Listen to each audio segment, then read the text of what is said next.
बेटे। क्यों? बोले तुझे मालूम है दशरथ के तो कोई बेटे ही नहीं हुए।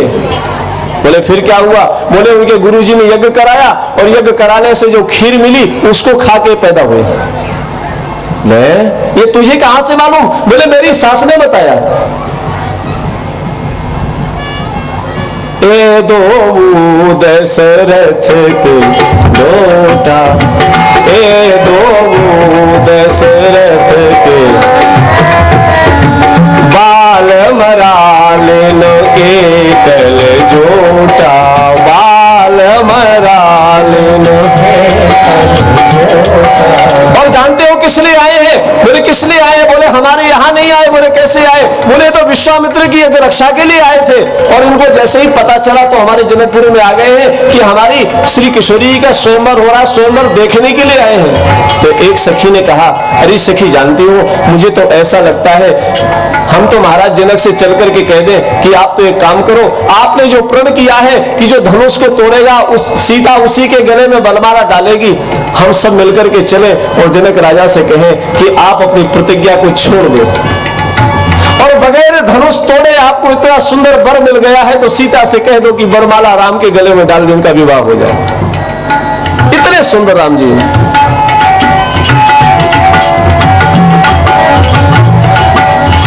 तो जन की मिलहि बर एहू, तो जान की मिलहि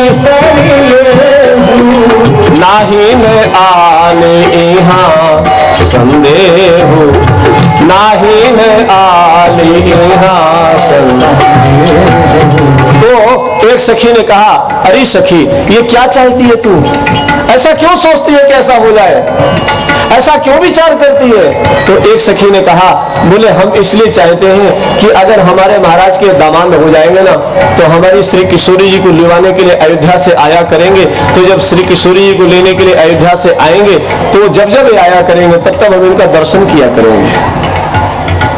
सखी हमारे आरत अतिताते, सखी हमारे आरत अतिताते, कबहू को ए आवही यही नाते, कबहू को सखियां ऐसा विचार कर रही हैं। लेकिन जो नगरवासी जो पुरुष वर्ग था वो आपस में कहने लगे, बोले भैया जानते हो क्या है? बोले जनकपुर में बहुत बड़ा मेला लगा हुआ है,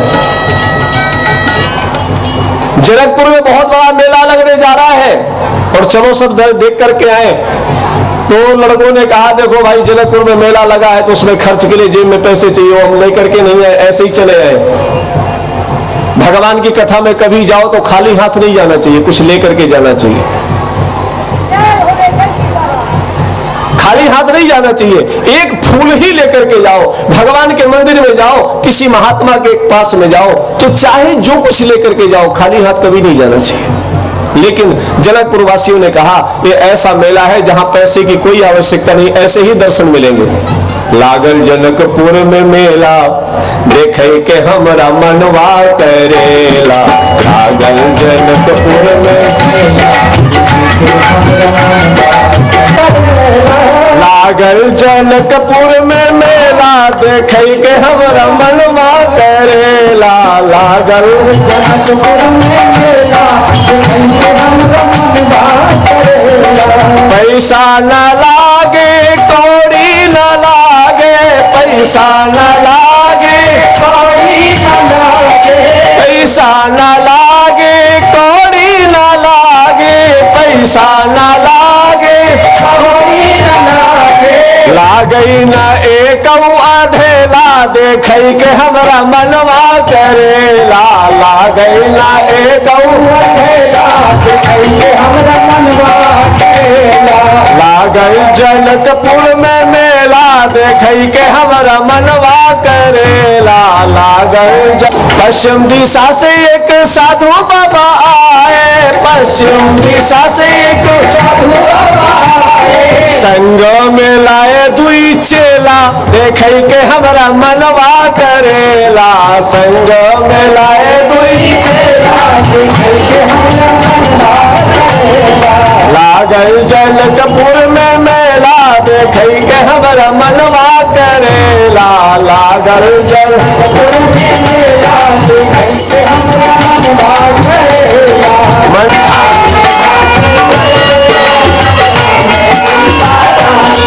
हम हो गए सीता रानी के, हम हो गए श्री महारानी के। हम हो गए सीता रानी के, हम हो गए श्री महारानी के। हम हाथ उठा कर कहते हैं अब हो गए सीता रानी के। हम हाथ उठा कर कहते हैं हम हो गए सीता रानी के। हम हाथ उठा कर कहते हैं अब हो गए श्री महारानी के। हम हाथ उठा कर कहते हैं हम हो गए श्री महारानी के। हम हो गए सीता रानी के, अब हो गए श्री महारानी के। हम हो गए सीता रानी के, अब हो गए श्री महारानी के। हम हो गए श्री महारानी के, अब हो गए श्री महारानी के। हम हो गए श्री महारानी के, हम हो गए श्री महारानी के। हम हाथ उठा कर कहते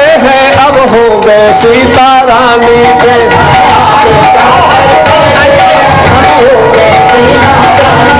हम हाथ उठा कर कहते हैं अब हो गए श्री महारानी के। हम हाथ उठा कर कहते हैं अब हो गए श्री महारानी के।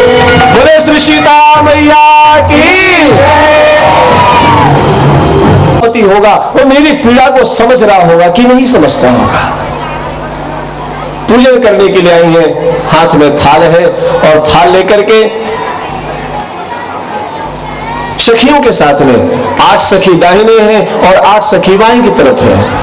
16 सखियों के साथ में श्री किशोरी जी के साथ में सखियां हैं। गौरी पूजन के लिए आई हैं, गौरी मंदिर में प्रवेश किया है और गौरी मैया के सामने जाकर के प्रार्थना किया है, हे माँ अगर मैंने तेरी मन वाणी कर्म से पूजा किया हो तो मेरी पीड़ा को समझने वाला, मेरे ऊपर कृपा करने वाला, मेरे अंतर की पीड़ा को समझने वाला ही मुझे पति मिले हैं, अथवा जो मेरे मन में बसा हुआ है ऐसा मुझे पति मिले। श्री किशोरी जी की भाषा में गोस्वामी जी कहते हैं, जय जय गिरिवर राज किशोरी, जय जय गिरिवर राज किशोरी, जय महेश मुख चंद्र चकोरी, जय महेश मुख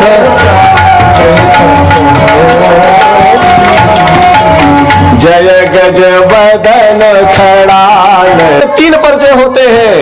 गोस्वामी जी महाराज कहते हैं, बोले जय जय गिरिवर राज किशोरी, जय महेश मुख चंद्र चकोरी। पार्वती जी के गौरी मैया के भी 3 परिचय दिए हैं। जय जय गिरिवर राज किशोरी, आप हिमालय राज की पुत्री हैं। जय महेश मुख चंद्र चकोरी, आप भगवान शंकर की अर्धांगिनी हैं। जय गजबदन शरानन माता, आप कार्तिकेय की मां हैं। हे मां यदि मैंने आपकी मन वाणी कर्म से पूजा किया हो तो मुझे मेरी कामना पूरी हो। नहीं तवयादि मध्य अवसाना। गौरी मैया को मां को माल्यार्पण किया है, इसको हटा लीजिए, इसको हटाइए।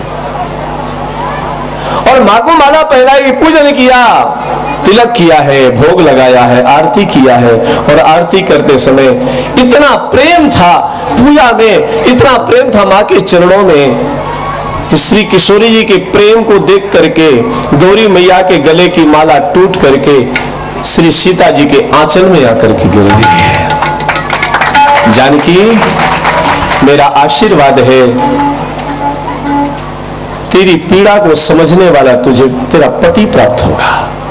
सुनसी सत्य आशीष हमारी, पूजी मन कामना तुम्हारी। नारद बचन सदा सोची साचा, बर मिली ही जाहि मनोराचा। तुझे नारद बाबा ने कहा था कि तेरा विवाह दशरथ दशरथ के ज्येष्ठ पुत्र राम से होगा। जानकी, मेरा आशीर्वाद है, मेरा वरदान है कि तुझे तेरी पीड़ा को समझने वाला करुणा निधान पति मिलेगा। मनुजा हिराचेव मिली सोबर सहज सुंदर सावर करुणा निधान सुजानशील स्नेह जान। मनुजा हिराचेव मिले, तेरा मन जिसमें लगा हुआ है। अभी श्री सीता जी ने देखा नहीं है, अभी श्री किशोरी जी ने देखा नहीं है, मां का पूजन किया है, आशीर्वाद पहले मिल गया। तेरा मन जिसमें लगा हुआ है।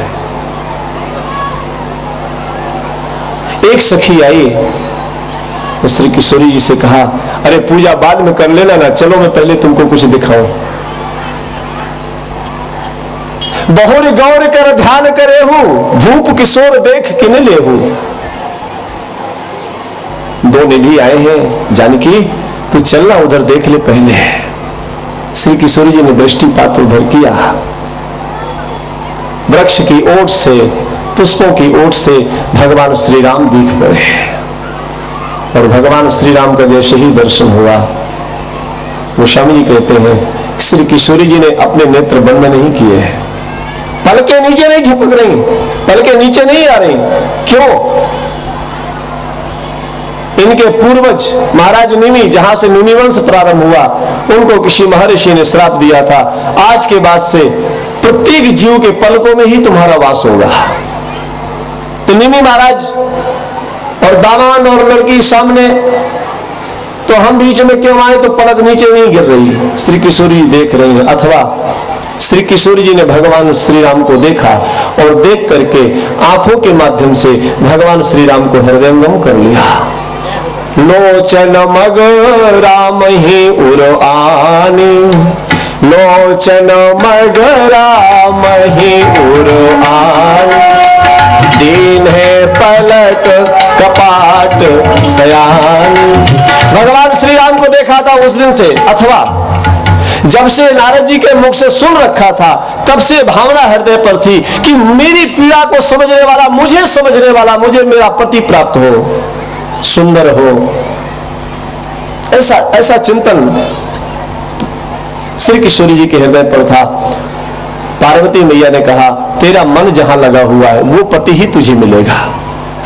मनुजा हिराचेव मिली ही सो बर सहज सुंदर सावरो करुणा निधान सुजानशील स्नेह जान। कई महात्मा लोग तो कहते हैं कि भगवान श्री राम और श्री किशोरी जी का विवाह पुष्पवाटिका में ही हो गया था। श्री किशोरी जी का विवाह और श्री राम जी का विवाह तो पुष्पवाटिका में हो गया था, औपचारिकता रंगभूमि में पूरी हुई। पहला विवाह वहीं पर हुआ। श्री किशोरी जी जैसे ही पुष्पवाटिका में आए, लक्ष्मण जी महाराज ने संकेत किया, महाराज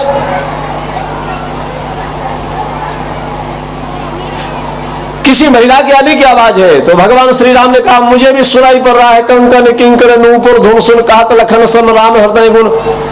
तो लक्ष्मण जी महाराज ने कहा, महाराज रघुवंशियों का तो ऐसा स्वभाव है कि किसी स्त्री की तरफ मुंह नहीं देखते, किसी को ताकते भी नहीं है। तो भगवान श्री राम ने कहा, वो कोई ऐसी स्त्री नहीं है, क्योंकि मेरा स्वभाव है, हम लोग रघुवंशी हैं। रघुवंशी कर सहज स्वभाव मन कुपंथ पग धरिए न पाओ। इसलिए ये आज की बात नहीं, तो पुरातन की प्रीति है, इसलिए मेरा मन उधर जा रहा है। तो ऐसे महात्मा लोग कहते हैं कि भगवान श्री राम और श्री सीता जी का विवाह तो रंगभूमि में बाद में औपचारिकता पूरी हुई, पहला विवाह तो पुष्पवाटिका में ही हो गया। भगवान श्री राम पुष्प को तोड़ रहे थे, तो पुष्प को तोड़ कर रहे थे, तो श्री किशोरी जी को जब सखियों ने दिखाया कि देखो वो लता के ओट में जो खड़े हैं वो राजकुमार हैं, उनकी तरफ जरा देखो, जैसे दिखा। तो भगवान श्री राम पुष्प उतार रहे थे और पुष्प तोड़ते समय भगवान श्री राम के माथे पर पसीना, और राम जी के मस्तक में पसीना आया तो श्री किशोरी जी घबरा गई कि मेरे पिता ने तो धनुष तोड़वाने के लिए संकल्प कर रखा है, तो ये जब इनको फूल तोड़ने में पसीना आता है तो धनुष क्या तोड़ेंगे, पुष्प को तोड़ने में पसीना आता है तो धनुष कैसे तोड़ेंगे। प्रार्थना करने लगी, मां मेरी पीड़ा को समझो और फिर मुझे ये पति दे देना, अथवा सहज सुंदर सामरो। आजकल के दूल्हा तो बन करके पहुंचते हैं। राम जी ने कोई श्रृंगार नहीं किया था, राम जी ने कोई श्रृंगार नहीं किया था, साज में पहुंचे थे। इसलिए गोस्वामी जी कहते सहज सुंदर सामरो। आजकल के किसी को दूल्हा बनना हो तो पहले ब्यूटी पार्लर जाता है और पार्लर में जाके चमड़ी खिंचवाता है, फिर बाल सही करवाता है, दुनिया का पता नहीं क्या क्या बनता है, और बाद में जिस दिन वो उसका मेकअप उतरता है तब उसका चेहरा देखो कितना गंदा लगता है। लेकिन हमारे राम जी अति सुंदर है। मनुजा हिराचेव मिली ही सोबर, सहज सुंदर सागर, करुणा निधान सुजान शील, स्नेह जानत रावर। तेरी पीड़ा को समझने वाला तुझे पति प्राप्त होगा। विनय प्रेम बस भई भवानी, खसी माल मूर्त मुस्कानी। आशीर्वाद पहले मिल गया था लेकिन श्री सीता जी को विश्वास नहीं हुआ था। क्यों विश्वास नहीं हुआ? ऐसा क्यों? बोले इसलिए नहीं हुआ कि किशोरी जी ने कहा कि मैंने जिसको अभी देखा है मेरे हृदय में ऐसा भाव है कि पति ये मेरा पति हो, लेकिन ये तो बहुत कोमल है, और मेरे पिता ने तो धनुष भंजन की प्रतिज्ञा कर रखी, बड़े बड़े राजा लोग आए हैं, और मान लो युद्ध हो जाए तो ये तो युद्ध ही नहीं कर पाएगा, ये तो युद्ध ही नहीं कर पाएगा, ये तो बहुत कोमल है। पुष्प तोड़ने पर ठाकुर को पसीना आता है। मानो पार्वती मैया ये कह रही है, मोरी मां कह रही, जानकी तू इस बात से मत घबरा कि तेरे लिए गुरु पूजा के लिए पुष्प तोड़ रहे हैं इसलिए पसीना आ रहा है, वरना तो वज्र से भी ज्यादा कठोर है ये। मनुजा हिराचेव मिली ही सोबर, सहज सुंदर सावरो, करुणा निधान सुजान शील, स्नेह जानत रावरो।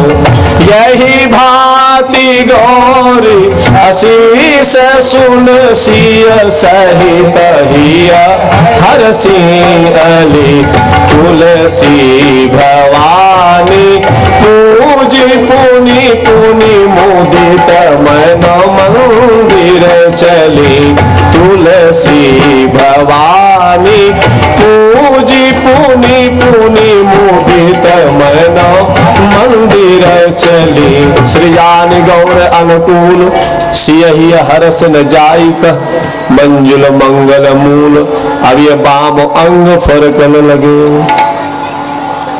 भगवान श्री राम भी पुष्प को उतारने के बाद गुरु विश्वामित्र के संध्या बंदन के पूजन के लिए पुष्प लेकर के जैसे ही पुष्प वाटिका से बाहर हुए, श्री किशोरी जी की सुंदरता का वर्णन करते हुए चले। गोस्वामी जी कहते हैं, हृदय सराहत सीय लुनाई, हृदय सराहत सीय लुनाई, गुरु समीप गवने दो भाई, सुमन पाई मुनि पूजा की,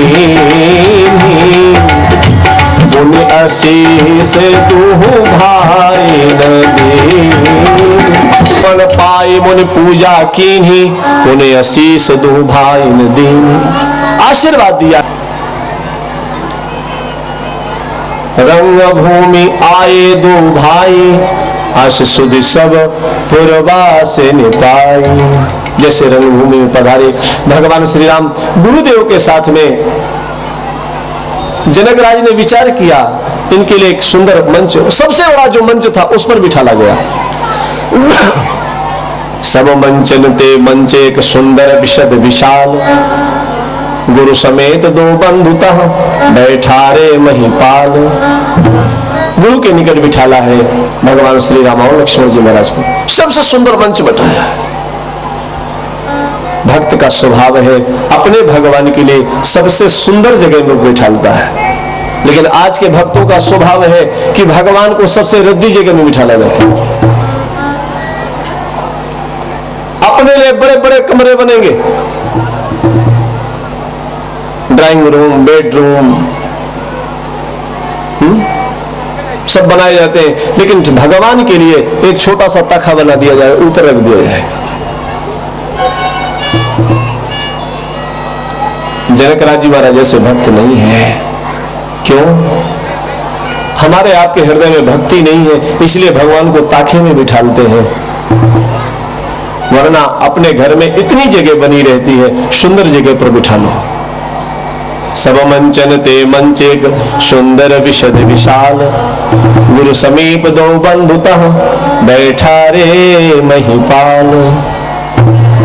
महाराज जनक राज ने अपने बंदी जनों को कहा है, घोषणा कर दो, जो धनुष का भंजन करेगा, जो धनुष को तोड़ेगा, श्री सियाजू, श्री किशोरी जू अपने वरमाला उसी के गले में डालेंगे।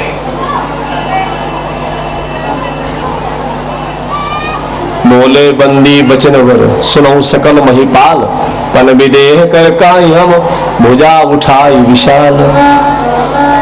बंदी जनों ने घोषणा किया है कि जो इस धनुष को तोड़े